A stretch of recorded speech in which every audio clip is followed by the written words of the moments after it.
เวลาบ่เคยรอท่าผู้ใดมันหมุนเวียนเปลี่ยนไปอย่างต่อเนื่องโดยบ่มีวันหยุดพักและนำเอาความเปลี่ยนแปลงเข้ามาสู่ชีวิต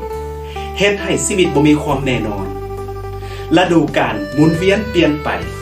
สถานการณ์ต่างๆเปลี่ยนแปลงได้ทุกเวลา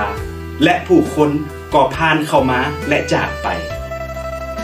เวลาเป็นของประทานจากพระเจ้าที่มีค่าที่สุดอย่างหนึ่งและการที่เฮาจะใช้มันให้เป็นประโยชน์นั้นเป็นสิ่งที่สำคัญหลายเพราะฉะนั้น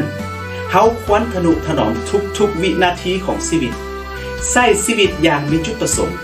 และใช้เวลาลงทุนในสิ่งสำคัญที่มีผลประโยชน์อันเป็นนิรันดร์จงจื่อไว้ว่าในขณะที่เวลาบ่เคยรอคอยท่าผู้ใดความรักของพระเจ้าและความซื่อสัตย์ของพระองค์นั้นมั่นคงอยู่ตลอดไปเป็นนิจ